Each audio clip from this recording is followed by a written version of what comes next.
Assalamualaikum warahmatullahi wabarakatuh. Alhamdulillah anak-anak, kita bersama kembali di mata pelajaran Pendidikan Agama Islam Budi Pekerti bersama saya Bu Yuri.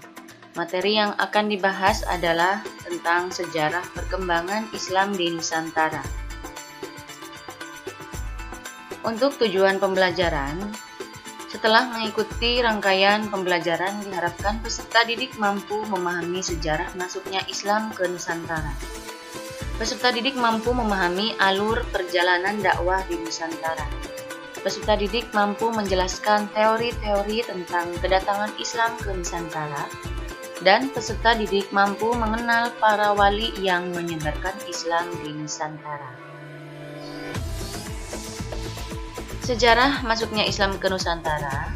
Untuk poin pertama, Islam masuk ke Nusantara melalui proses yang sangat panjang, banyak hambatan dan juga tantangan. Untuk poin yang kedua, faktor penghambat penyebaran Islam di Nusantara yaitu dari paham animisme dan dinamisme yang sudah mengakar di kalangan masyarakat. Poin yang ketiga, sebelum Islam datang, Nusantara berada dalam pengaruh agama Hindu dan agama Buddha.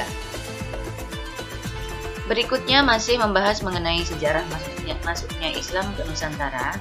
Diperlukan suatu pendekatan yang lebih tepat agar masyarakat Nusantara dapat memahami mengenai ajaran Islam. Dijelaskan dalam Quran Surat Al-Baqarah ayat 256. A'udzubillahi minasyaitonirrajim. Bismillahirrahmanirrahim. La ikraha fiddin, yang artinya tidak ada paksaan dalam menganut agama Islam. Indonesia juga dikenal sebagai negara dengan penduduk muslim yang terbesar di dunia. Jika kita melihat sejarah lahirnya agama Islam yang dibawa oleh para nabi, Indonesia tidak begitu dikenal. Karena berkat kegigihan dari para dai dan ulama, perkembangan Islam di Nusantara begitu pesat sampai saat ini. Kira-kira bagaimanakah alur dari perjalanan dakwah di Nusantara? Kita bahas di slide berikutnya. Pada awal Masehi sudah ada jalur pelayaran dan perdagangan antara kepulauan Indonesia dengan berbagai daerah di Asia Tenggara. Wilayah Nusantara juga menjadi lintasan penting perdagangan adalah di wilayah bagian barat, yaitu Malaka dan sekitarnya. Saat ini Malaka ada di bagian negara Malaysia dan sudah terkenal sejak zaman dahulu karena kaya akan hasil bumi. Kemudian menjadi perlintasan para pedagang Cina dan India. Pelabuhan-pelabuhan penting di Sumatera dan Jawa antara abad ke-1 dan ke-7 Masehi sering disinggahi oleh pedagang dari Aceh, Palembang, Sunda Kelapa, dan juga Gresik. Bersamaan datang pula para pedagang yang berasal dari Timur Tengah yaitu pada abad ke-7 Masehi atau abad ke-1 Hijriah. Malaka menjadi pusat utama lalu lintas perdagangan dan pelayaran ketika itu. Para pedagang dari Timur Tengah tidak hanya berdagang, tetapi sekaligus berdakwah dan menyebarkan agama Islam. Masuknya agama Islam di Nusantara melalui jalur perdagangan dan berlangsung secara damai. Agama Islam juga mudah diterima dan mendapat perhatian dari penduduk Nusantara.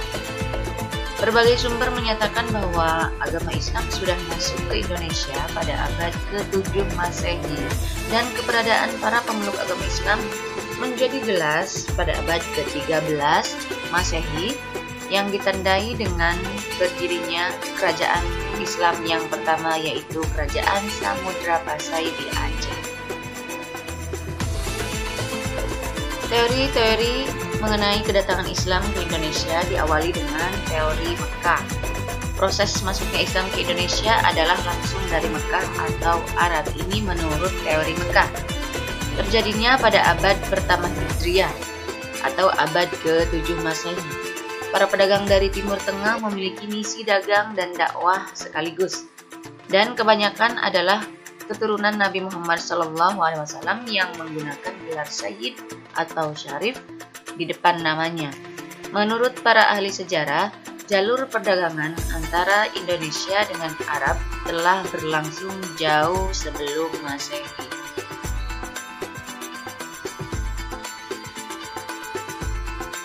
Berikutnya mengenai teori Gujarat. Proses kedatangan Islam ke Indonesia berasal dari Gujarat pada abad ke-7 Hijriah atau abad ke-13 Masehi. Gujarat adalah sebuah wilayah di India bagian barat berdekatan dengan Laut Arab. Menurut teori ini, orang-orang Arab bermadhab Syafi'i telah bermukim di Gujarat dan Malabar sejak awal Hijriah atau sejak abad ke-7 Masehi. Dan yang menyebarkan Islam ke Indonesia bukanlah dari orang Arab langsung, melainkan pedagang Gujarat yang telah memeluk Islam dan berdagang ke Nusantara. Orang-orang Gujarat telah lebih awal membuka hubungan dagang dengan Indonesia dibanding dengan pedagang Arab. Ini menurut teori Gujarat. Sekarang menurut teori Persia. Teori Persia mengatakan bahwa proses kedatangan Islam ke Indonesia berasal dari daerah Persia atau Parsi yang sekarang namanya menjadi negara Iran. Sebagai buktinya ada kesamaan budaya dan tradisi yang berkembang antara masyarakat Persia dan Indonesia. Tradisi ini adalah tradisi merayakan sebelum Muharram atau Asyura. Ini menurut teori Persia. Sedangkan untuk teori Cina, proses kedatangan Islam ke Indonesia khususnya di Tanah Jawa berasal dari para pedagang Cina. Mereka telah berhubungan dagang dengan penduduk Indonesia jauh sebelum Islam dikenal di Indonesia, yakni sejak masa Hindu-Buddha. Sebagai pembuktian teori Cina bahwa Raja Islam pertama di Jawa, yaitu Raden Patah dari Bintoro Demak, merupakan keturunan dari Cina. Ibunya juga disebutkan berasal dari Champa, Cina bagian selatan yang sekarang termasuk Vietnam. Bukti lainnya adalah adanya masjid-masjid tua yang bernilai arsitektur Cina atau Tiongkok di berbagai tempat di Pulau Jawa. Dan pelabuhan penting seperti di Gresik menurut catatan Cina diduduki pertama kali oleh para pelaut dan pedagang Cina.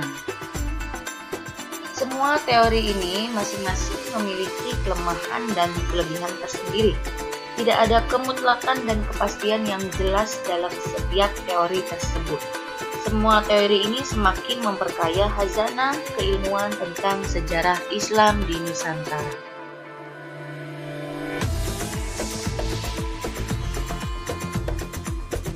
Agama Islam berkembang di Indonesia disebabkan oleh berbagai golongan, yakni para pedagang, mubalik, sufi, dan para wali. Para wali menyebarkan Islam di Nusantara, khususnya di Tanah Jawa. Di antaranya sekian banyak wali yang terkenal, yaitu Wali Songo atau Wali Sembilan. Mari kita mengenal beberapa Wali Songo atau Wali Sembilan. Yang pertama ada Sunan Maulana Malik Ibrahim atau Syekh Maghribi yang diduga berasal dari Persia dan berkedudukan di Gresik. Sunan Ampel atau nama aslinya Raden Rahmat berkedudukan di Ampel, Surabaya. Sunan Bonang dengan nama aslinya Raden Maulana Maktum Ibrahim, putra dari Raden Rahmat. Ia tinggal di Bonang dekat Tuban, Jawa Timur.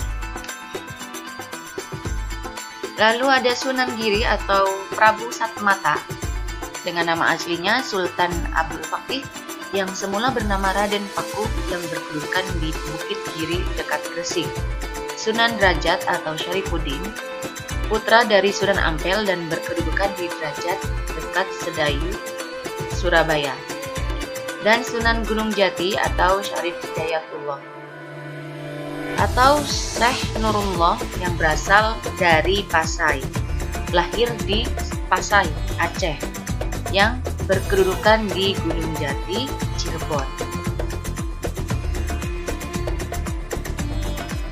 Sunan Kudus atau Ja'far Shadiq, putra dari Raden Usman Haji yang bergelar Sunan Ngandung di Jipang Kanolan dan berkedudukan di Kudus. Berikutnya Sunan Kalijaga, nama aslinya Raden Mas Syahid. Beliau adalah putra Tumenggung Wilatikta, Bupati Tuban yang berkedudukan di Kadilangu dekat Demak.